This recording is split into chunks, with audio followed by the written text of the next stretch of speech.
Good evening साथियों। मैं Narayan sir स्वागत करता हूं आप सभी का सृजन एकेडमी परिवार से। हम जो समाजशास्त्री क्लासें आपको दे रहे हैं वह क्लास आपके मध्य प्रदेश सहायक प्राध्यापक, पीसी नेट और मध्य प्रदेश प्रशासनिक परीक्षा के मेंस के लिए काफ़ी महत्वपूर्ण साबित होने। और आज टॉपिक को लेकर मैं नारायण आया हूं वह है आपका सामाजिक समूह। जैसा कि इस सीरीज़ की एक क्लास आपको ऑलरेडी हम दे चुके हैं, आज हम सामाजिक समूह को आगे बढ़ाते हुए विभिन्न प्रकार के सामाजिक समूह पर चर्चा करेंगे। तो सभी लोग जुड़ते जाइए। Good evening. चलिए हम स्टार्ट करते हैं हमारी आज की क्लास सामाजिक समूह। देखिए, सामाजिक समूह के अंतर्गत हम कुछ बेसिक चीज़ें पढ़ चुके हैं। आज कुछ समूह के बारे में हम चर्चा करेंगे जो हमारे समाज के लिए सामाजिक कहलाते हैं। देखिए, हमने पहले क्लास में जो चर्चा की थी कि समूह का निर्माण कैसे होता है, हम वो चीज़ें भी देख चुके थे कि समूह का निर्माण जब दो या दो से अधिक व्यक्ति मिलते हैं, उनमें हम की भावना आती है, उनके कोई उद्देश्य होते हैं। इन सबको मिलाकर जब व्यक्ति क्या हो जाता है, एक हो जाता है, हम उसे क्या कहते हैं, समूह कहते हैं। और ऐसे समूह का निर्माण जब सामाजिक परिप्रेक्ष्य में होता है, हम उसे कह देते हैं सामाजिक समूह। आज हम जिन समूह के बारे में चर्चा करेंगे उनमें से हम बात करेंगे प्राथमिक समूह के बारे में, द्वितीयक समूह के बारे में, संदर्भ समूह के बारे में और अर्ध समूह के बारे में। क्योंकि सामाजिक परिप्रेक्ष्य में जब हम समूह की बात करते हैं तो विभिन्न प्रकार के समूह आते हैं और उन्हीं समूह को हम धीरे धीरे अपनी कक्षा में समझा रहे हैं। तो जैसा कि मैंने लिख रखा है प्राथमिक समूह, तो आज हम चर्चा करने जा रहे हैं कि प्राथमिक समूह क्या होता है। हम प्राथमिक समूह के साथ साथ देखिए किन किन की चर्चा करें, तो प्राथमिक समूह है ही हमारे पास प्राथमिक। द्वितीयक समूह को अभी हम आज लेंगे कि द्वितीयक समूह क्या होता है, इसका निर्माण कैसे होता है। और इसी के साथ साथ हम जो समूह लेने जा रहे हैं वह है हमारा संदर्भ समूह। संदर्भ समूह क्या होते हैं, और अंतिम आज की क्लास में जो हमारा समूह रहेगा वह रहेगा हमारा क्या, अर्ध समूह। क्या रहेगा, अर्ध समूह। इन चार समूहों के बारे में आज हम चर्चा करेंगे। इन चार समूहों का निर्माण समाज के अंदर कैसे होता है और इन समूहों में की क्या विशेषताएं हैं। विभिन्न विचारकों के हम विचार देखेंगे। प्राथमिक समूह की अवधारणा कैसे आई हमारे समाजशास्त्र के अंतर्गत, और विभिन्न विद्वानों ने प्राथमिक समूह को किस प्रकार परिभाषित किया है, और इन समूह के अंतर्गत समाज की कौन कौन सी इकाई शामिल होती। देखिए, समूह बनते हैं तो विभिन्न जो हमारे समाज शास्त्र या समाज में इकाइयाँ चल रही हैं, कहीं ना कहीं वो इसका हिस्सा होंगी। तो ऐसी कौन सी इकाई हैं जिन्हें हम प्राथमिक समूह में रख सकते हैं, द्वितीयक समूह में रख सकते हैं, या संदर्भ समूह में रख सकते हैं, या अर्ध समूह में रख सकते हैं। इन पर भी हम विस्तार से चर्चा करेंगे आज की अपनी क्लास, जो कि आपको सृजन एकेडमी परिवार से दी जा रही है। सबसे पहले हम जो लेने जा रहे हैं वह है हमारा प्राथमिक समूह। चलिए प्रारंभ करते हैं हमारे प्राथमिक समूह के बारे में कि प्राथमिक समूह होता क्या है।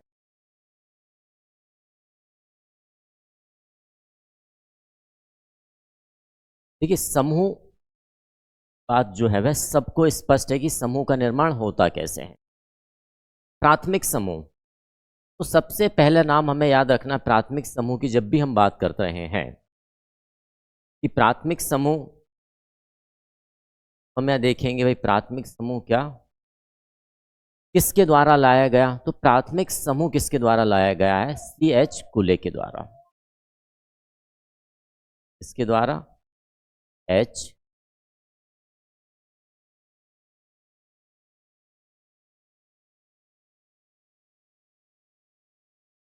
1909 सन भी हमें याद रखना है, क्योंकि कई बार सन भी पूछी गई है किसके द्वारा लाया गया है और सन किस सन में यह अवधारणा आई। हमें दो नाम याद रखना है, C.H. कुले का नाम जिन्होंने प्राथमिक समूह की अवधारणा को प्रतिपादित किया, और प्रतिपादित करते समय इन्होंने प्राथमिक समूह की कुछ विशेषताओं को रखा। देखिए, विशेषताओं को रखेंगे तभी तो हम कह पाएंगे कि यदि ये विशेषताएं हैं हमारे समूह में तो इसे हम प्राथमिक कह सकते हैं, ये विशेषताएं हैं तो हम इसे द्वितीय कह सकते हैं, या ये विशेषताएं जिसे हम संदर्भ कह सकते हैं, या ये विशेषताएं जिसे हम अर्ध समूह कह सकते हैं। तो कुले ने जब अपना प्राथमिक समूह की अवधारणा दी तो अवधारणा में उन्होंने बताया कि प्राथमिक समूह जिसमें सदस्यों की संख्या क्या हो, सबसे पहली बात सदस्यों की संख्या कम हो। सदस्य संख्या क्या कही है यहाँ पर, सदस्य संख्या कम होना। अब यदि सदस्य संख्या कम है तो नज़दीकियां ज़्यादा होंगी। इस तरह इन्होंने बताया कि सदस्य संख्या कम होने के साथ साथ संबंध है, देखिए सदस्य संख्या कम होगी, संबंध कैसे होंगे, घनिष्ठ या अनौपचारिक संबंध होंगे। कैसे संबंधों की बात की, यदि हम संबंधों की चर्चा करें, संबंध कैसे होंगे, घनिष्ठ। भाई घनिष्ठ संबंध होंगे जिसे हम क्या कहते हैं, अनौपचारिक संबंध। क्या कहा जाता है, अनौपचारिक संबंध। संबंध हमारे दो प्रकार के होते हैं, औपचारिक और अनौपचारिक संबंध। अनौपचारिक संबंध से आशय ऐसे संबंध से है जो व्यक्ति के लिए या हम कह रहे हैं प्रतिदिन मिल रहा है। तो प्रतिदिन मिलने वाले व्यक्ति के संबंध क्या होंगे, बहुत ज़्यादा क्लोज या बहुत ज़्यादा क्या होंगे, प्राथमिक होंगे या घनिष्ठ होंगे। इस प्रकार के संबंधों को हम क्या कहते हैं, अनौपचारिक संबंध कहते हैं। दूसरे संबंध क्या पाए जाते हैं, औपचारिक संबंध। औपचारिक संबंध यानी ऐसे संबंध जिन्हें हम क्या करते हैं, कुछ समय के लिए रखते हैं या जिनसे हम अत्यधिक घनिष्ठता नहीं रखते हैं।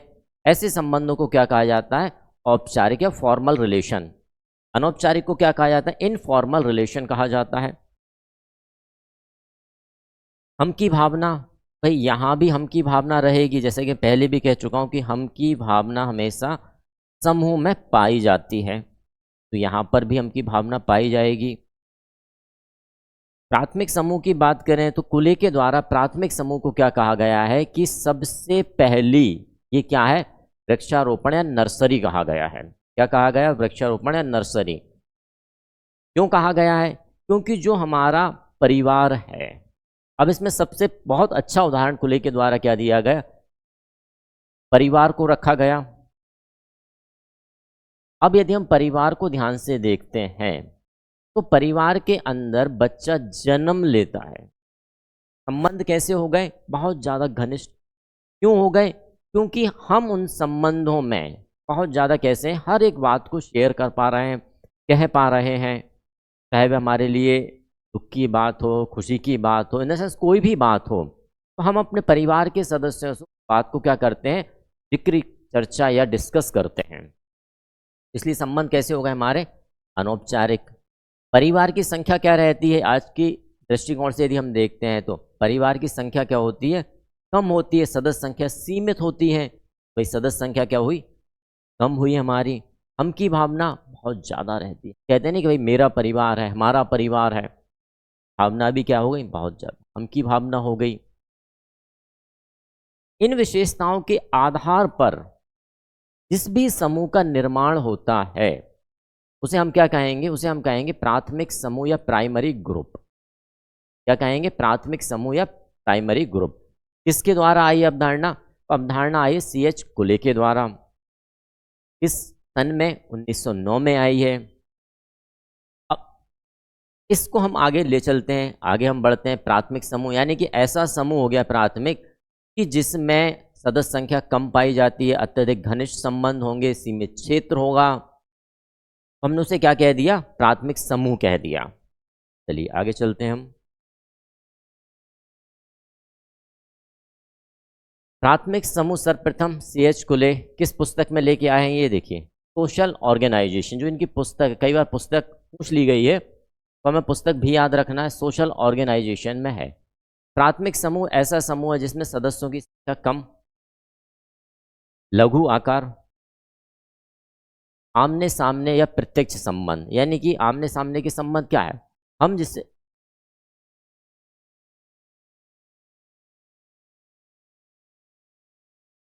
आमने सामने क्या प्रत्यक्ष संबंध कहेंगे,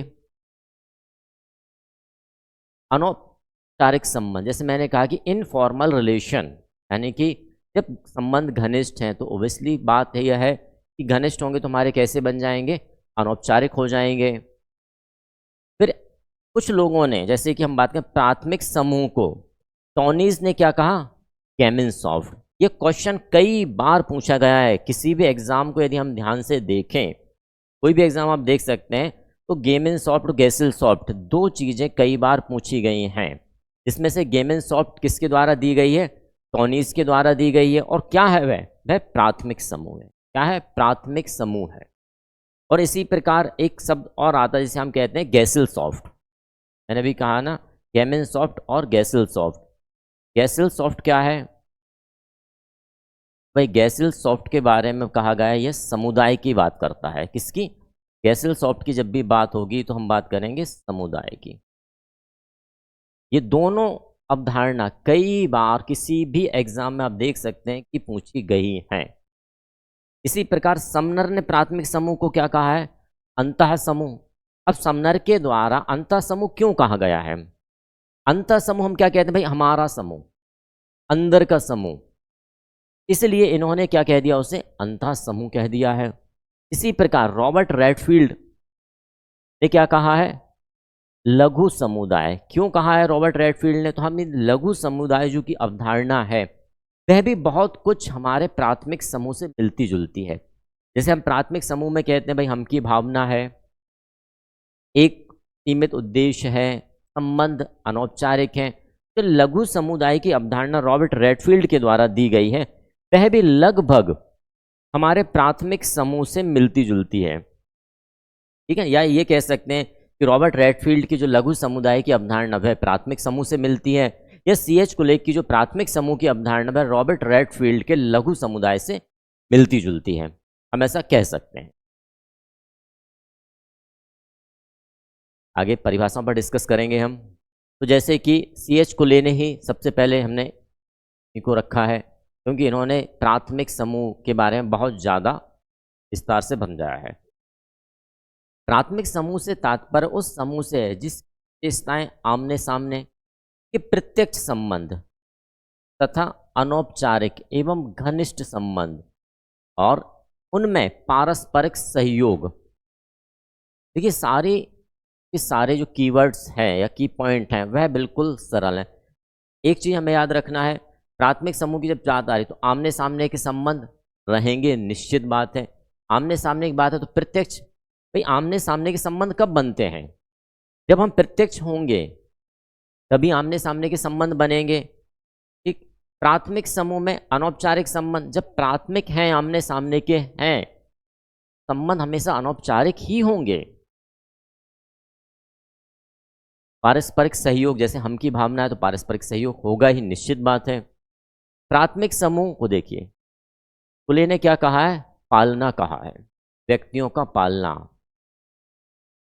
ये कथन भी कई बार एग्जाम में पूछ लिया गया है कि कुले के द्वारा प्राथमिक समूह को क्या कहा गया है, तो व्यक्तियों का पालना कहा गया है। दूसरा कथन क्या है, मानव प्रकृति की वृक्षारोपण या नर्सरी कहा गया है। ये कथन कुले के द्वारा ही दिए गए हैं। अब वृक्षारोपण क्यों कहा गया है या नर्सरी क्यों कहा गया है, जब भी हम परिवार में जन्म लेते हैं तो जन्म से ही हमारा क्या होता है, सामाजिकरण होता है। व्यक्ति को वहीं सिखाया जाता है सबसे पहले संबंध क्या होते हैं, भावनाएं क्या होती हैं, संस्कृति क्या होती है। यानी कि समाज का जो सबसे प्रारंभिक चरण यदि हमें कहीं सिखाया जाता है तो कहाँ, परिवार में। ठीक, इसीलिए परिवार को या मानव प्रकृति को इन्होंने क्या कह दिया, नर्सरी या वृक्षारोपण कहा है। पशु प्रवृत्तियों का मानवीकरण करने वाला एक शक्तिशाली एजेंट, क्या हमारा प्राथमिक। यदि हम जैविकीय दृष्टि से देखें, बायोलॉजिकल पर्सपेक्ट में यदि हम ध्यान दें तो चाहे हम जानवर के बच्चे को लें चाहे मानव के बच्चे को लें, स्थिति और परिस्थिति क्या है व्यक्ति की, वही है ना। तो हम जन्म के तुरंत बाद अपनी संस्कृति को सीखते हैं कि हमने जन्म ले लिया, हमारे दिमाग में सारी संस्कृति है, सारी सभ्यता है, नहीं है। हमारा व्यवहार और उस जानवर के बच्चे का व्यवहार लगभग एक जैसा रहेगा। इसीलिए यहाँ पर मानवीकरण शब्द का प्रयोग किया गया है खुले के द्वारा, और यहाँ एजेंट का, क्योंकि हमें सिखाया जा रहा है। जैसे कि एक कथन है हमारे पास क्या, कि जो हमारी प्रवृत्तियां हैं वह कैसी हैं, जानवर। अब उन प्रवृत्तियों को हमारा क्या होता है, सामाजिकरण किया जाता है, और सामाजिकरण करने के उपरांत हम कैसे व्यक्ति बन जाते हैं, सामाजिक प्राणी। यदि हम ये कहें कि हमारा जन्म के उपरांत हमें कुछ ना सिखाया जाए, तो हमारी स्थिति क्या रहेगी? क्या हम समाज में एक सभ्य नागरिक के रूप में रह पाएंगे? व्यवहार कैसा होगा? बच्चे को हम देखते हैं कैसा खाना खाता है, यदि उसे नहीं सिखाया है प्रारंभ में, हाथों से भी खा रहा, कुछ भी खा रहा, कैसे कपड़े, कुछ सेंस नहीं है, लेकिन धीरे धीरे सिखा दिया जाता है तो उसे वह सारे तरीके आने लगते हैं, खाना कैसे खाया जाता है, कपड़े कैसे पहने जाते हैं, समाज में अन्य व्यक्तियों से व्यवहार कैसा किया जाता है, वार्तालाप कैसा किया जाता है, किस समय क्या व्यवहार करना है, सारी चीज़ें सिखाई जाती हैं। ठीक है ना। इसीलिए प्राथमिक समूह को क्या कहा गया यहाँ पर, शक्तिशाली एजेंट कहा गया है। किसके द्वारा? C.H. फुले के द्वारा। तो यहाँ पर याद रखने वाली 3 चीजें, एक व्यक्तियों का पालना, कई बार पूछ लिया गया है, वृक्षारोपण या नर्सरी, ठीक, और शक्तिशाली। ये तीनों कथन बहुत महत्वपूर्ण है जो आपके एग्जाम में कई बार पूछे गए हैं। लुंडवर्ग क्या कहते हैं? प्राथमिक समूह का तात्पर्य 2 या 2 से अधिक व्यक्तियों से है जो एक दूसरे के साथ घनिष्ठ, सामान्य एवं व्यक्तिगत ढंग का व्यवहार। देखिए यहां पर याद रखने वाली सामान्य एवं व्यक्तिगत ढंग से व्यवहार। अब व्यक्तिगत, बाकी सारी चीजें हमारी कॉमन है, सारे कीवर्ड हमारे कॉमन है, जो हम C.H. कुले में देखे हैं वही यहां पर भी कॉमन है। अंतर क्या आ रहा है? सामान्य एवं व्यक्तिगत व्यवहार। तो यहाँ पर सामान्य और व्यक्तिगत व्यवहार भी हमें सिखाया जाता है। जैसे हम देखते हैं कि घर के सदस्यों के साथ हमारा व्यवहार करने का तरीका अलग रहेगा। अदर समूह में जब हम जाते हैं, जैसे हम परिवार में रह रहे हैं हमारा व्यवहार अलग है, हम दोस्तों में रह रहे हैं हमारा व्यवहार अलग है, जब हम किसी ऑफिस में, कॉलेज में या स्कूल में कहीं जा रहे हैं हमारा व्यवहार अलग है, अन्य किसी समूह से हम संपर्क में आ रहे हैं तो हमारा व्यवहार अलग है। ब्लूम क्या कह रहे हैं? प्राथमिक समूह समाज एवं व्यक्ति के बीच की सबसे महत्वपूर्ण कड़ी है। सबसे महत्वपूर्ण कड़ी किसके द्वारा? ब्लूम के द्वारा। कड़ी क्यों है? क्योंकि यह एक दूसरे को जोड़ती है। मैकाइवर पेज, प्राथमिक समूह हमारे लोकाचारों की जन्म स्थली तथा निष्ठाओं की परिचारिका है। अब लोकाचार क्या हुआ? देखिए इन्होंने कह तो दिया है, क्या कहा है? प्राथमिक समूह हमारे लोकाचारों की जन्म स्थली तथा निष्ठाओं की परिचारिका है। लोकाचार से आशय वह लोगों के विचार, जैसे कि जब हमने संस्था की क्लास ली थी उस क्लास के दौरान हमने ये बताया था कि लोकाचार क्या होता है।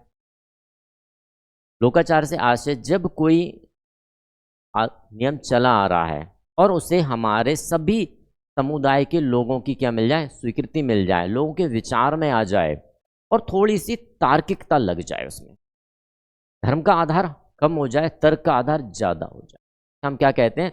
लोकाचार कहते हैं। और इन लोकाचारों का जन्म कहाँ होता है? हमेशा हमारे प्राथमिक समूह में होता है। जैसे कि आप ग्रामीण अंचल में जाते हैं, आप देखेंगे वहाँ की प्रत्येक ग्रामीण अंचल की कुछ कहावतें अलग मिलेंगी, कुछ ऐसे कथन अलग मिलेंगे जो वहाँ के ग्रामीण अंचल से ही प्रतिस्थापित हो रहे होंगे। इसलिए यहाँ पर क्या कह दिया उसे? लोकाचार की जन्म स्थली। नेक्स्ट, विशेषताएं। इस सामाजिक समूह में प्राथमिक समूह की कुछ विशेषताएं हम ले रहे हैं, जैसे कि C.H. कुले ने कुछ विशेषताएं बताई हैं, फेयरचाइल्ड ने बताई हैं, जॉर्ज सीमेल के द्वारा बताई गई हैं। सबसे पहले जैसे कुले की हम डिस्कस कर भी चुके हैं, आमने सामने के संबंध। सबसे पहला स्थायित्व। स्थायित्व क्यों आवश्यक है? स्थायित्व इसलिए आवश्यक है क्योंकि प्राथमिक समूह की बात चल रही है यहाँ पर। प्राथमिक समूह का मतलब क्या है? कुछ समय नहीं बल्कि एक लंबे समय की बात की जा रही है यहाँ पर। हम 3 साल 2 साल या 5 साल की यहाँ बात नहीं कर रहे हैं। जैसे आप परिवार को हमने रखा तो परिवार का सदस्य जन्म से लेकर मृत्यु तक है हमारे लिए, स्थायित्व है उसमें, ठीक है ना। स्थायी घनिष्ठता, अत्यधिक घनिष्ठता पाई जाती है हमारे।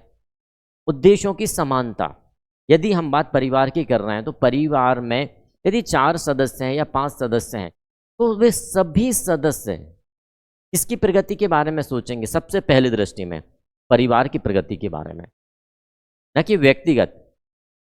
इसीलिए हम कहते हैं उद्देश्यों की समानता अत्यधिक रहती है। नेक्स्ट लघुता, जैसे कि आकार के बारे में बात की कि इसका आकार क्या रहता है? छोटा रहता है या लघु रहता है। यहाँ पर आकार क्या रहेगा? छोटा या लघु रहेगा। फेयर चाइल्ड क्या कह रहे हैं?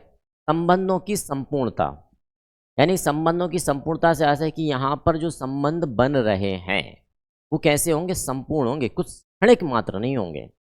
जैसे हम कहीं दूसरे समूह से जुड़ते हैं तो संबंध हम कैसे बनाते हैं? कोई उद्देश्य को लेकर, उद्देश्य प्राप्ति, संबंध खत्म कई बार करते हैं। लेकिन यहाँ पर जो इकाइयाँ आ रही हैं प्राथमिक समूह में, वो इकाइयाँ क्या हैं? देखिए वो इकाइयाँ, जैसे हमने कहा भाई परिवार कुले के द्वारा क्या कहा है? पहला तो उन्होंने क्या रखा? परिवार को रखा प्राथमिक समूह में। दूसरा इन्होंने क्या रखा है? परिवार हो गया, पड़ोस। तीसरा क्या रखा गया? मुख्य रूप से मित्र मंडली या फ्रेंड सर्कल। क्या रखा गया है? मित्र मंडली। ये 3 को तो हम बिल्कुल प्राइमरी रखेंगे ही, क्योंकि यहाँ पर चाहे हम परिवार की बात करें, पड़ोस की बात करें या हमारे मित्रगणों की बात करें, ये सब कैसे रहते हैं? हमारे लिए प्राथमिक रहेंगे। तो यदि हम यहाँ पर दृष्टि देखें, स्थिति क्या है? परिवार में भी हमारा क्या रहेंगे? सदस्य संख्या कम रहेगी, पड़ोस में भी सदस्य संख्या कम रहेगी और हमारी मित्र मंडली भी कम रहेगी। आज का चलन अलग है कि भाई हम कहें कि हमारे फेसबुक पर 200 5000 फ्रेंड हैं, लेकिन वो प्रत्यक्ष नहीं है ना, आमने सामने एक संबंध नहीं बने उनसे हमारे। ठीक, सोशल मीडिया पर हम कहें कि हमारे सब करोड़ों परिचित हैं, लेकिन उनसे हमारे संबंध कैसे हैं? प्रत्यक्ष नहीं है, आमने सामने के नहीं है। जिनके संबंध आमने सामने के हैं वही हमारे यहाँ पर हैं और उनकी संख्या क्या रहती है? कम रहती है। संबंधों की अपमानता, अपमानता का अभाव, यानी कि जब संबंध हमारे प्राथमिक रहते हैं तो वहाँ पर हम क्या रहते हैं? उनके प्रति घनिष्ठता से जुड़े होते हैं, फॉर्मेलिटी से नहीं, औपचारिक संबंधों से नहीं। इसी प्रकार जॉर्ज सीमेल ने जो विशेषताएं बताई हैं उन पर हम दृष्टि देख लेते हैं। लघु आकार, वही चीज आ रही है हमारे। प्रत्यक्ष संबंध, वही आमने सामने के संबंध। अनौपचारिक संबंध यानी कि घनिष्ठ, भाई हम कुछ भी कह सकते हैं। जब अनौपचारिक संबंध की बात आती है तो मस्तिष्क में सोचने और विचारने की क्षमता नहीं रहती कि हम वार्तालाप कर रहे हैं, हमारा ही सदस्य है। तुलनात्मक स्थिरता, देखो इन्होंने एक नई चीज बताई, तुलनात्मक स्थिरता। एक जो विशेषता है तुलनात्मक स्थिरता, ये क्यों रखी गई है? तुलनात्मक स्थिरता से आशय क्या है? तुलनात्मक स्थिरता को हम जब देखते हैं, हम परिवार में तुलना तो करते हैं, यार हमारे परिवार में ये बेटर होना चाहिए, ये बेटर होना चाहिए। उस होने के आधार पर भी स्थिरता तो रहती है। क्या रहती? स्थिरता रहती है। ऐसा नहीं कि हमने ये कर लिया तो हम चलो सेपरेट हो गए, नहीं, स्थिरता रहेगी परिवार की ही। जैसे आज के समय पे हम देखते हैं कि यदि किसी परिवार में 4 मेंबर हैं, चारों बाहर निकल गए, लेकिन जब पारिवारिक चीज बात आती है तो चारों मेंबर क्या हो जाते हैं? एक हो जाते हैं। इसीलिए यहाँ पर लक्ष्यों की सहायता, यदि परिवार के अंदर किसी पर्टिकुलर या व्यक्तिगत का कोई लक्ष्य है तो उसमें पूरा परिवार मिलकर क्या करता है? सहयोग देता है, सहायता करता है। स्वतः विकसित, जो हमारे प्राथमिक समूह रहते हैं उन्हें हमें निर्माण करने की आवश्यकता नहीं रहती है। परिवार का निर्माण किया जाता है, बच्चा परिवार में आ गया तो सदस्य बन गया ना। हम जब दोस्ती करते हैं तो क्या सोच के करते हैं दोस्ती? बचपन की दोस्ती होती है तो क्या सोच के होती है कि यार इस व्यक्ति से मुझे ये प्रॉफिट होगा देन मैं फ्रेंडशिप कर लूँ? नहीं करते। थोड़े से विचार मिले, दोस्ती होगी। और वो दोस्ती हम देखते हैं कि हमारे कई बार तो ऐसे दोस्त भी मिल जाते हैं तो बचपन से लेके हमारे अंतिम समय तक भी साथ रहते हैं, वही घनिष्ठता के साथ। इसीलिए इन समूह है प्राथमिक, उसका हमारा क्या हो रहा है? स्वतः विकास होता है। व्यक्तिगत एवं घनिष्ठ संबंध देख चुके हैं हम। सर्वव्यापक, ऐसी बात नहीं कि प्राथमिक समूह सिर्फ यही हैं। आप कहीं भी चले जाइए, चाहे ग्रामीण अंचल में, चाहे शहरी अंचल या नगरीय अंचल में चले जाइए, या वैश्विक स्तर पर भी यदि हम देखें प्राथमिक समूह, तो प्रत्येक स्तर पर हमारे प्राथमिक समूह पाए जाते हैं। इसीलिए इसमें क्या रखा गया, सर्वव्यापक, सभी जगह व्याप्त है ये। नेक्स्ट, प्राथमिक समूह जैसे देखिए, अब कुले के द्वारा प्राथमिक समूह में क्या क्या रखा है, परिवार, पड़ोस, बच्चों के छोटे समूह। डेविस ने क्या रखा है, किंग्सले डेविस ने परिवार, पड़ोस, क्रीड़ा समूह या मित्र मंडली, गांव, एक साथ काम करने वाले लोग। एक साथ काम करने वाले लोगों को भी किंग्सले डेविस ने प्राथमिक समूह के अंतर्गत रखा है। मैकाइवर पेज के द्वारा परिवार, क्रीड़ा समूह, अध्ययन समूह। अध्ययन समूह में क्या आ गया, जैसे हम कॉलेज में अध्ययन कर रहे हैं तो वो पूरा समूह इन्होंने क्या रख दिया, प्राथमिक में रख दिया। मित्र मंडली, यह भी हमारे आमने सामने के संबंध से बनती जाती है। साझेदार समूह या साझेदारी समूह। अब साझेदारी समूह क्या होता है, देखिए, जब हम कुछ उद्देश्यों को लेकर क्या होते हैं, एक होते हैं। जैसे हम कहें कि हमारा कोई उद्देश्य है या हमारी कोई आवश्यकता है जिसकी पूर्ति आप कर पा रहे हैं और आपकी कोई आवश्यकता है जिसकी पूर्ति हम कर पा रहे हैं, हम क्या करते हैं, एक साझेदारी कर लेते हैं। तो इस प्रकार जब साझेदारी होती है तो हमारे संबंध क्या हो जाएंगे, वहाँ पर साझेदारी में होते हैं, यानी कि आवश्यकता की पूर्ति कर रहा है तो हम निरंतर जुड़ेंगे भी, निरंतर आमने सामने के संबंध भी स्थापित करेंगे। तो मैकाइवर पेज ने इसे भी कहाँ रखा है, प्राथमिक समूह के अंतर्गत रखा है।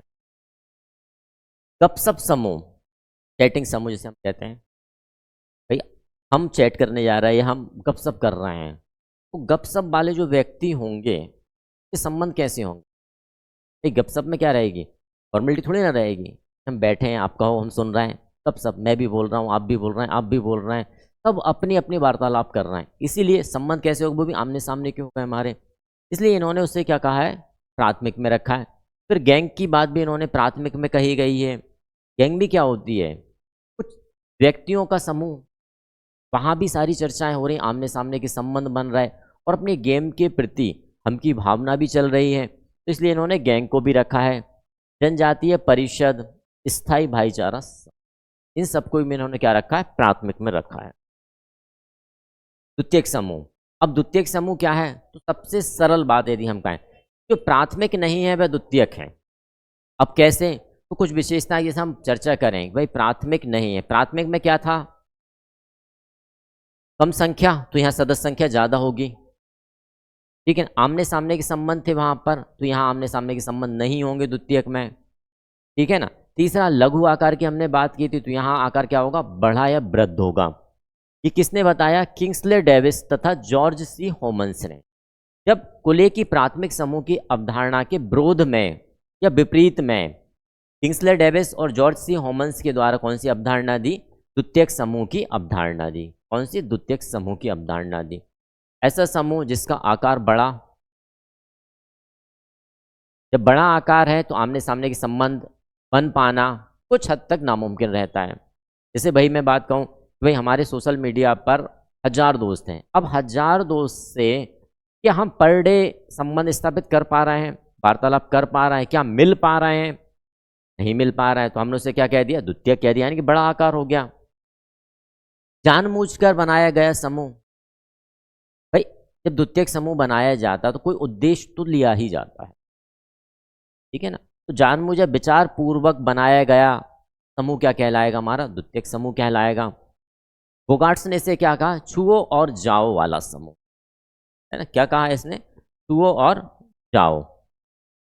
जैसे कई बार हम कहते हैं कि भाई हमारे कहीं हम बाहर जाते हैं, अब बाहर गए, बाहर वाले व्यक्ति से हम कितनी वार्तालाप करते हैं, वो एक निश्चित समय के लिए, निश्चित समय वार्तालाप किया, हम चले गए। जैसे आप बिल्कुल सरल से उदाहरण लेते हैं, जब हम कहीं लंबे सफ़र पे गए हैं, अकेले ही हैं, लंबा सफ़र मान लीजिए भाई 2 दिन का हमारा ट्रेन का सफ़र है, 3 दिन का हमारा ट्रेन का, ट्रेन में और भी व्यक्ति हमें मिलेंगे, जब हमें पता चलता है कि भाई ये व्यक्ति भी वहीं जा रहा है जहाँ हम जा रहे हैं, हम उससे क्या करेंगे, थोड़ा सा नज़दीकियाँ लाएंगे, लेकिन कितने समय के लिए, जब तक हमारा सफ़र है तब तक के लिए। हम एकदम घनिष्ठ नहीं हो जाएंगे, कैसे रिलेशन रहेंगे, हाँ ठीक है भाई सफ़र में मिले थे, क्यों हमने बनाया कि भाई वो भी व्यक्ति वहाँ जा रहा है, हम भी वहाँ जा रहे हैं, कहीं ना कहीं दोनों की क्या है, कोई ना कोई नीड है, वो भी अकेला, मैं भी अकेला हूँ। तो हम क्या करते हैं साधारण रूप में, भाई कुछ समय मैं सो जाता हूँ, आप वॉचिंग कर लेना, फिर आप सो जाना, मैं वॉचिंग कर लूँगा, आप कहाँ से हैं, मैं कहाँ से हूँ, क्या एजुकेशन है, बस यहाँ तक हम सीमित। और ज़्यादा हुआ तो वहाँ शहर मर, आप कहाँ जा रहे हैं, किससे मिलना है। और जैसे ही सफ़र ख़त्म तो स्थिति क्या रहती है, हाँ फिर कभी कभार यदि हमने नंबर एक्सचेंज कर लिए हैं तो हो सकता है कई बार कॉल भी आ जाए, लेकिन उतनी घनिष्ठता से हम बात नहीं करते। इसलिए इन्होंने क्या कहा, बोगार्ट्स ने, छुओ और जाओ प्रकार के समूह क्या कहलाएंगे, हमारे द्वितीयक समूह कहलाएंगे। नेक्स्ट, किंग्सले डेविस हमारे द्वितीयक समूह को समझाते हुए क्या विचार प्रस्तुत करते हैं। इन्होंने कहा प्राथमिक समूह के विरोधी, जैसे कि इन्होंने जब अवधारणा दी थी तब भी यही कहा गया था कि जो प्राथमिक समूह हैं उनके विरोधी समूह जो भी हैं वह सब क्या होंगे, द्वितीयक होंगे। दूसरा, वीर स्ट्रीट क्या कहते हैं, वे सभी समूह द्वितीयक हैं जो कि प्राथमिक नहीं हैं। अब प्राथमिक में हमने क्या रखा, भाई परिवार, पड़ोस, मित्र मंडली, ये मुख्य रूप से रखे हैं हमने। इनके अलावा यदि हम देखें, भाई द्वितीयक हो गए। ऑकबर्न और निमकॉफ क्या कह रहे हैं, वे सभी समूह जो घनिष्ठता की कमी का अनुभव करते हैं। घनिष्ठता की कमी यानी कि संबंधों की क्या है, दूरियां हैं। यहाँ पर संबंध कैसे हैं, औपचारिक हैं। जब औपचारिक संबंध रहेंगे, आमने सामने हमारा संबंध बनेगा नहीं, तो क्या होगा, हमारे पास घनिष्ठता की कमी रहेगी ना। और घनिष्ठता की कमी रही तो वीरी स्ट्रीट के द्वारा, ऑकबर्न निमकॉफ के द्वारा उसे क्या कह दिया गया, द्वितीयक समूह कह दिया गया।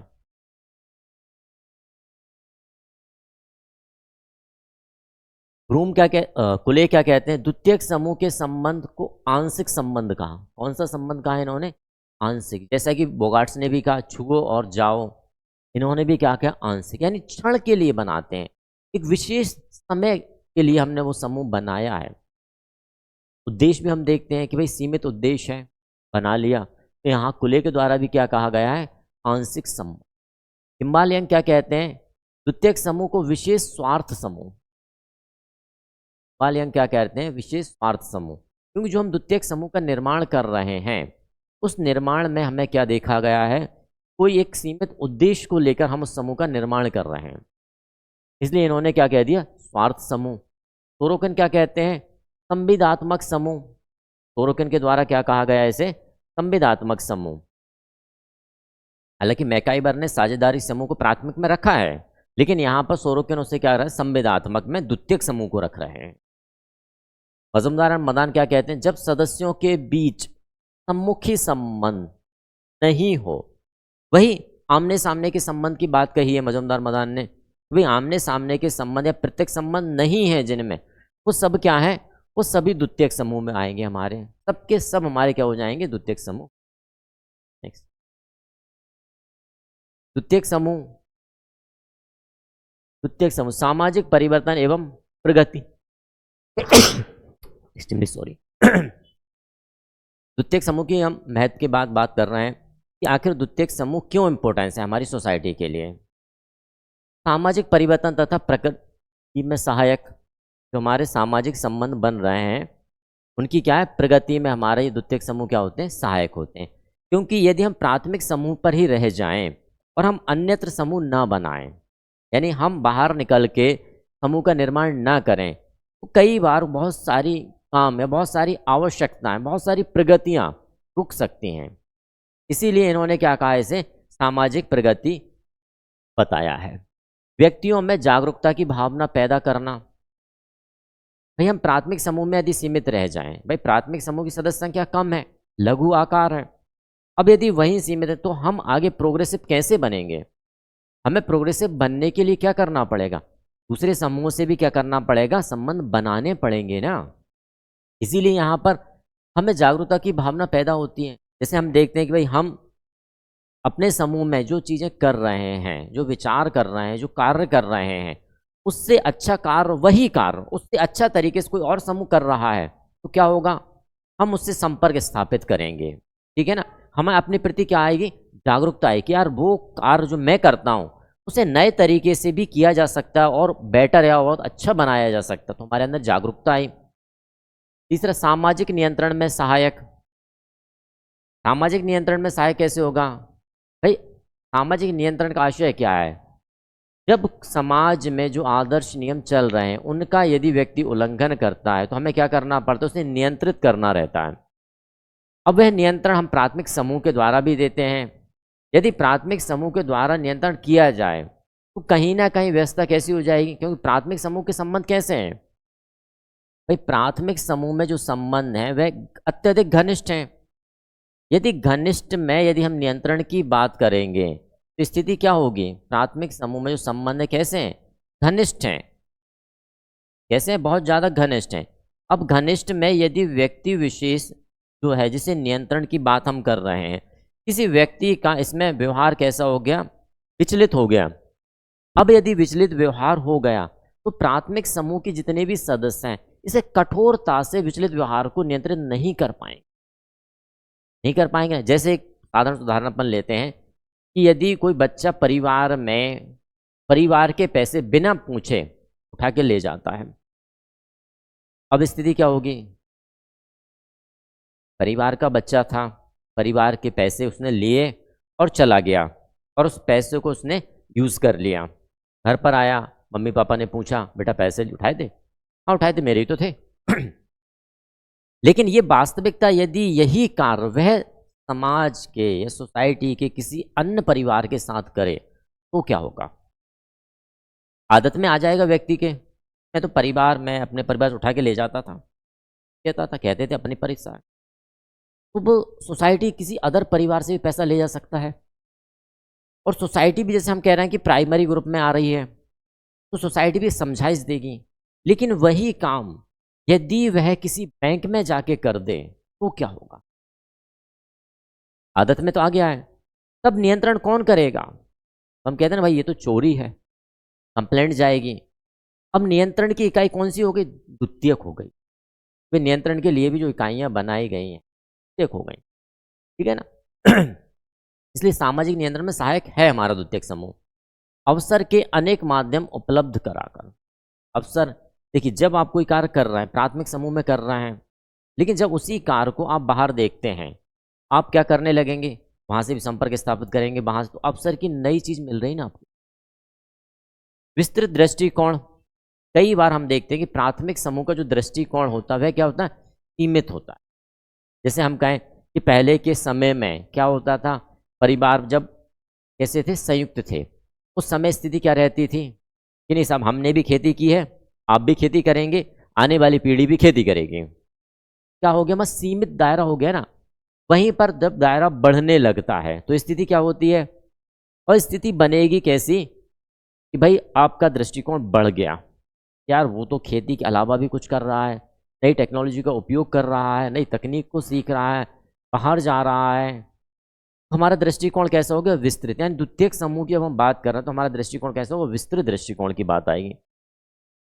निर्णय सार्वभौमिक, जो द्वितीयक समूह के निर्णय रहते हैं वे सार्वभौमिक रहते हैं। प्राइमरी समूह के जो निर्णय रहेंगे वो परिवार या समूह तक सीमित रह सकते हैं। ठीक है ना? जैसे द्वितीयक समूह मैंने अभी उदाहरण लिया था कि भाई किसी बाहर जाकर किसी व्यक्ति ने क्या किया? बैंक से चोरी कर ली, तो उसको सुनने वाले, इस कथन को सुनने वाले प्रत्येक व्यक्ति क्या कहेगा? अब व्यक्ति ने चोरी की, ऐसा तो नहीं कहेगा कि नहीं यार व्यक्ति ने अकाउंट था बैंक से पैसे उठा लिए। भाई अकाउंट था तो बैंक से निकलवाता व्यक्ति, पैसे उठा के नहीं ले जाता। ठीक है, अंतर है दोनों चीजों। इसलिए ये क्या हुआ? निर्णय हमारे से क्या रहेंगे? द्वितीयक समूह के अधिकांश सार्वभौमिक रहेंगे। क्रम विभाजन एवं विशेषीकरण को प्रोत्साहन, जब भी आप द्वितीयक समूह में जाते हैं तो आप क्या देखते हैं? क्रम के आधार पर व्यक्तियों का चयन होता है, एक कार्य के आधार पर बटे हुए तो होते हैं। आप किसी भी संस्था में चले जाइए, आप देखेंगे कि गेटकीपर अलग होगा, प्यून अलग होगा, ठीक है ना, टेक्निकल स्टाफ अलग होगा। क्या किया गया? जो श्रम है उसको क्या कर दिया गया? बांट दिया गया। अच्छा, श्रम विभाजन शब्द आए तो हम दुर्खीम के बारे में थोड़ी चर्चा कर लेंगे। ये जो श्रम विभाजन की अवधारणा है समाजशास्त्र में किसके द्वारा दी गई अवधारणा? तो ये अवधारणा दी गई दुर्खीम के द्वारा। किसके द्वारा? दुर्खीम के द्वारा। The division of labour in society पुस्तक के अंतर्गत इमाइल दुर्खीम ने क्या दिए? श्रम विभाजन की अवधारणा प्रतिपादित की। और श्रम विभाजन के कारण ही क्या बनता है? विशेषीकरण या स्पेशलाइजेशन होता। तो ये भी क्या है, तुर्खीम के द्वारा है। किसके द्वारा है? तुर्खीम के द्वारा। यानी कि श्रम विभाजन की बात की जाए या स्पेशलाइजेशन या विशेषीकरण की बात की जाए, दोनों किसकी है? तुर्खीम की हैं। विशेषीकरण का मतलब क्या है? जब आप एक कार्य कर रहे हैं तो एक ही कार्य में आप क्या हो जाते हैं? निपुण हो जाते हैं, स्पेशल हो जाते हैं। उसको क्या कहा गया है? उसे कहा जाता है विशेषीकरण कहा जाता है। नेक्स्ट, संदर्भ समूह। नेक्स्ट हमारा क्या, देखिए प्राथमिक समूह हमारा हो गया, द्वितीयक समूह हमारा हो गया। प्राथमिक समूह CH कोले के द्वारा, द्वितीयक समूह जॉर्ज C होमन्स और किंग्सले डेविस के द्वारा। अब बात हम कर रहे हैं संदर्भ समूह या रेफरेंस ग्रुप की। संदर्भ समूह, तो एक बहुत सरल सा उदाहरण लेंगे। संदर्भ क्या होगा? तो हम जनरली जब कोई आर्टिकल लिखते हैं उसमें कोई विशेष फैक्ट यदि हम डाल रहे हैं तो विशेष फैक्ट के नीचे हम क्या लिखते हैं कि ये फैक्ट कहाँ से लिया गया है, कहीं और से लिया गया है। उसका नीचे क्या देते हैं हम? रेफरेंस या संदर्भ देते हैं। और वही धारणा हमारे इसमें है, ठीक है ना। जैसे कि जो बच्चे हैं वो क्या करते हैं, हिंदी का गद्यांश और पद्यांश आता था तो उसके नीचे हम क्या करते हैं? उपरोक्त गद्यांश या उपरोक्त पद्यांश इस कविता से लिया गया है। तो जो इस कविता से लिया गया वो क्या था? रेफरेंस ही था ना। वही सेम सिचुएशन यहाँ पर है ना। कुछ कुछ हम बताएंगे कैसी है। तो संदर्भ समूह किसके द्वारा लाया गया? 1942 में हर्बर्ट हाइमैन। सबसे पहली चीज क्या है? हर्बर्ट हाइमैन ने इसे एक लेख में द साइकोलॉजी ऑफ स्टेटस में बताया हर्बर्ट हाइमैन ने। लेकिन बताने के बाद विस्तार से ये इस पर नहीं आए, यानी विस्तृत रूप में नहीं दे पाए। ठीक, हर्बर्ट हाइमैन ने 1942 में प्रतिपादित किया। किसमें किया? द साइकोलॉजी ऑफ स्टेटस में से दिया। फिर इसके उपरांत हमारे बहुत सारे विद्वान आए, जैसे कि एम सेरिफ, न्यूकॉम, है ना, मर्टन, टर्नर, स्टॉफर, जॉनसन। इन्होंने सभी ने मिलकर क्या किया? इसे थोड़ा सा विस्तार देने का प्रयास किया। अब विस्तार जैसे ही मिला तो मर्टन ने इसको और अच्छे से बताया। देखिए, इन्होंने विस्तृत दिया और बताते गए कि संदर्भ क्या हो सकता है और क्यों बनाया जाता है। लेकिन विस्तृत व्याख्या की यदि हम बात करें जो एग्जाम ओरिएंटेड है वह हमारी क्या है? रॉबर्ट मर्टन की। किसकी? रॉबर्ट मर्टन, जिन्होंने अपनी पुस्तक social theory and social structure में, कौन सी पुस्तक है? Social theory and social structure.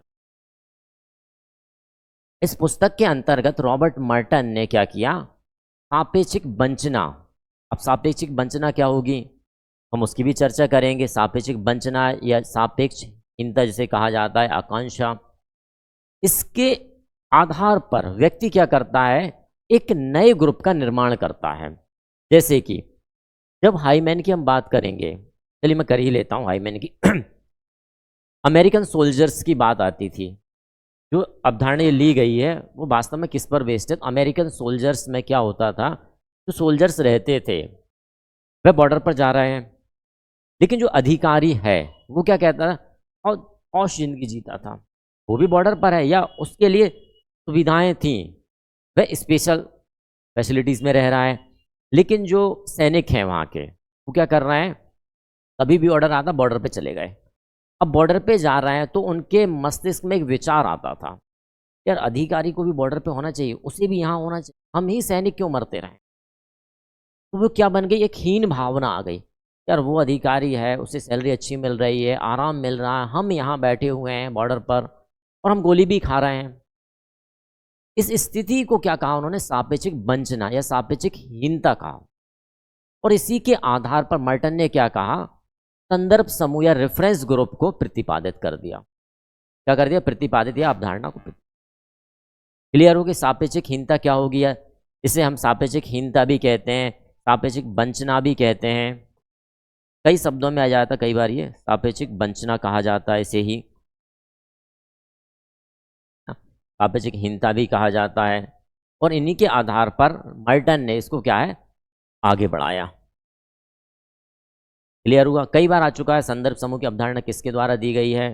तो सबसे पहले यदि शुरुआत की बात की जाए हर्बर्ट हाइमैन, फिर विस्तार से सापेक्षिक वंदना के आधार पर रॉबर्ट मर्टन के द्वारा। न्यूकॉम और टर्नर क्या कहते हैं? एक संदर्भ समूह वह समूह है जिसमें व्यक्ति तुलना करता है, कंपैरिजन कर रहा है।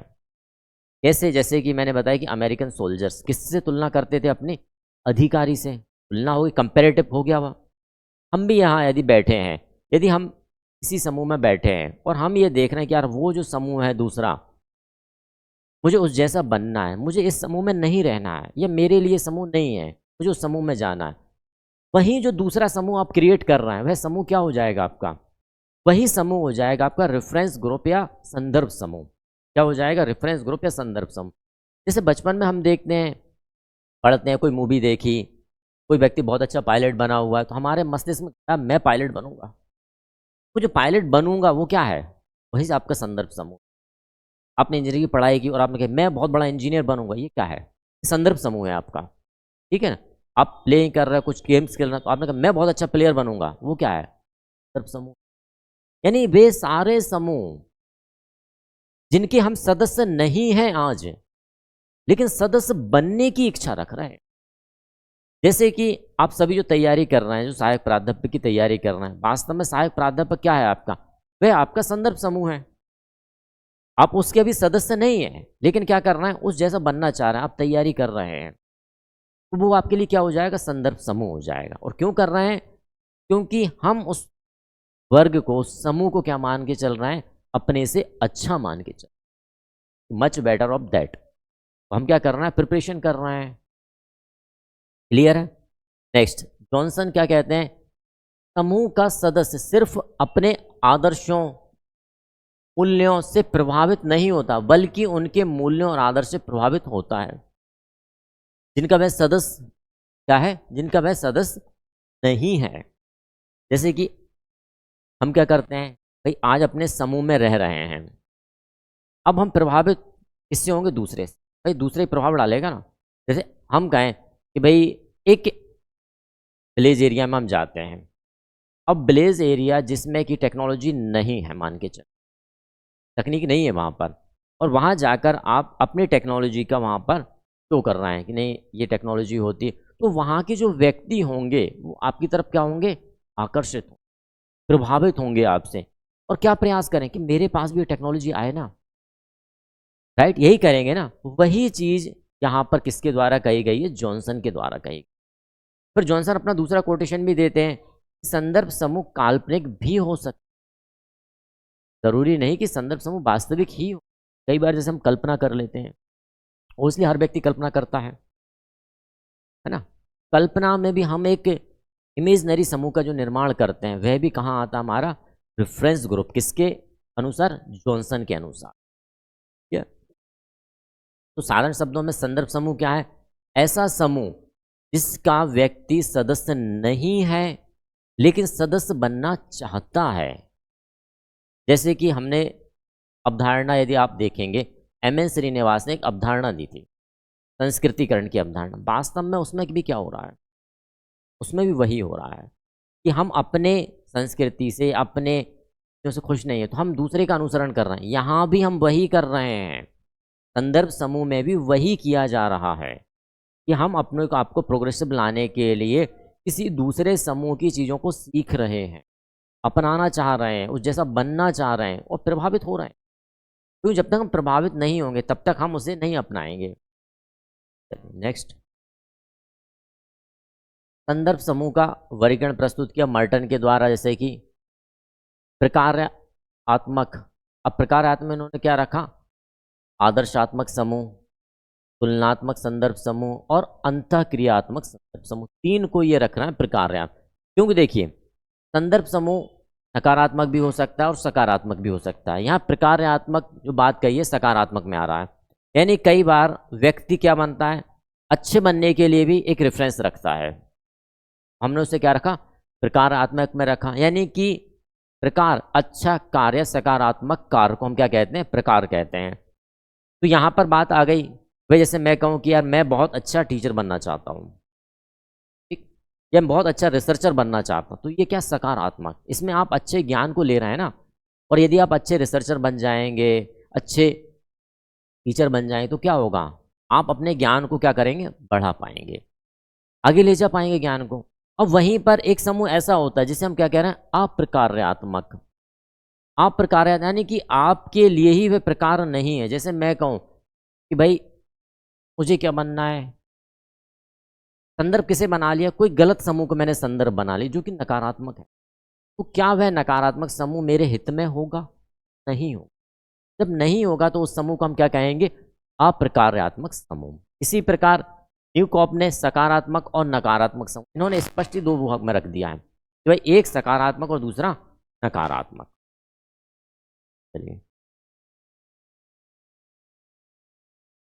अब कुछ छोटी छोटी अवधारणा जो कि हमारे इस सामाजिक समूह से जुड़ी हुई हैं।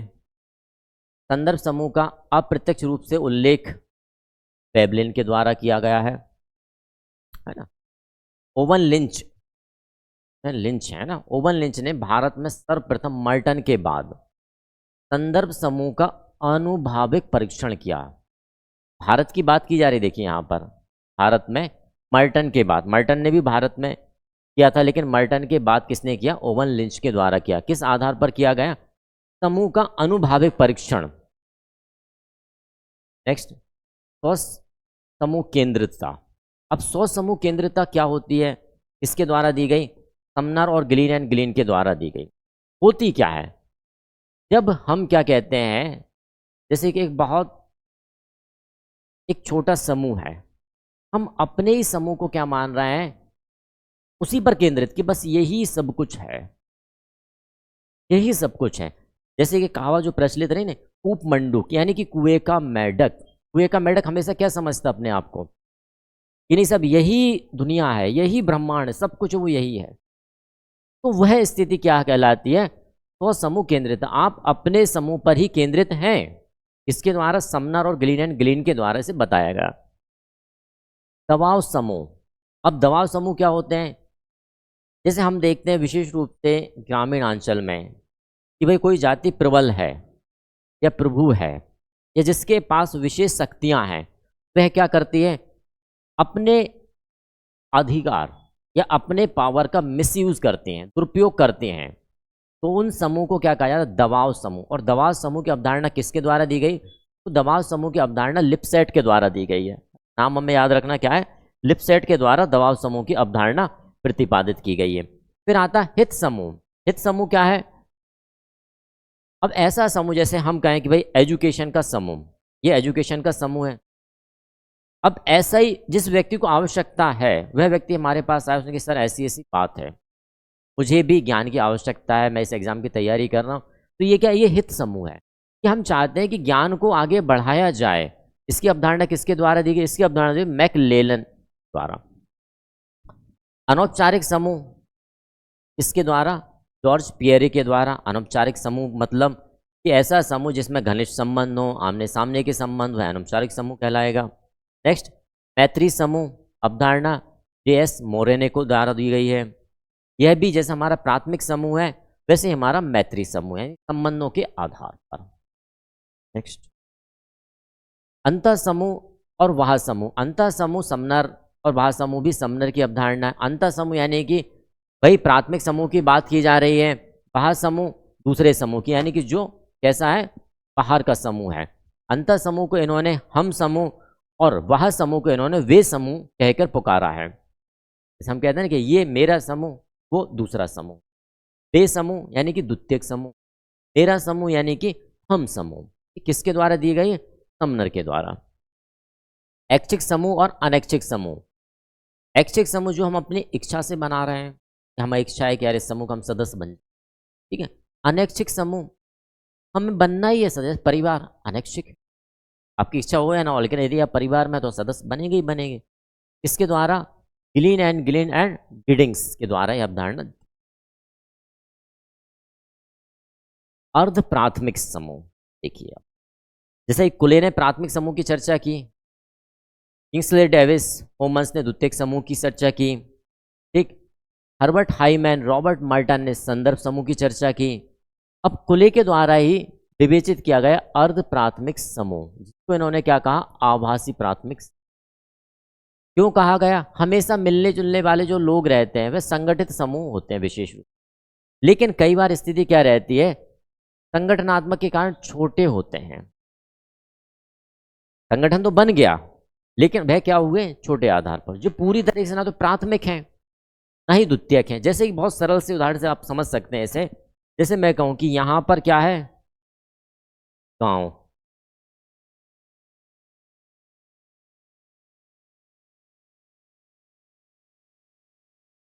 यहां पर क्या है, नगर। अब हम देखते हैं कि भाई बीच में एक भी और कुछ भी रहता है ना बीच में, जिसे हम क्या कहते हैं, जिसे हम कहते हैं कस्बा। क्या कहते हैं? अब यदि हम कहें कि भाई कस्बा क्या है, तो आप कहेंगे सर कस्बा ऐसा स्थान या ऐसा क्षेत्र जिसमें कुछ विशेषताएं ग्रामीण अंचल की भी होंगी और कुछ विशेषताएं हमारे नगरीय अंचल की भी होंगी, तो उसे हम क्या कहते हैं, कस्बा या टाउन कहते हैं। वही स्थिति यहाँ पर है, यानी कि ऐसे समूह जिसमें कुछ चीजें प्राथमिक होंगी और कुछ हमारी द्वितीयक होंगी, उसे हम क्या कहते हैं, अर्ध प्राथमिक समूह कहा जाता है। क्या कहा जाता है? अर्ध प्राथमिक समूह कहा जाएगा उसे। ठीक, इसको गिन्सबर्ग के द्वारा आभासी समूह कहा और उल्लेख कहाँ किया इन्होंने अपनी पुस्तक सोशियोलॉजी में। किसके द्वारा? गिन्सबर्ग ने अर्ध प्राथमिक समूह को क्या कहा, आभासी समूह। किस पुस्तक में? सोशियोलॉजी पुस्तक के अंतर्गत कहा गया। चलिए, मर्टन ने आभासी समूह को मनुष्यों का ऐसा संकलन माना जिसमें समान शारीरिक एवं सामाजिक लक्षण पाए जाते हैं, किंतु वे परस्पर अंतःक्रिया नहीं करते और इनमें घनिष्ठ सामाजिक संबंध पाए जाते हैं। जैसे कि हम बात करें प्रजाति की, यदि हम प्रजाति की बात कर रहे हैं तो आप देखेंगे कि एक विशेष प्रजाति में उनके शारीरिक लक्षण एक रहते हैं, लेकिन आवश्यक नहीं कि वे जितने भी व्यक्ति उस प्रजाति के हैं वो सभी एक दूसरे से संपर्क में हैं। नहीं हो सकते ना, भाई कोई बाहर निकल आया, कोई कहीं चला गया, भले प्रजाति एक है, आमने सामने के संबंध नहीं बने। ये किसने कहा? मार्टन ने।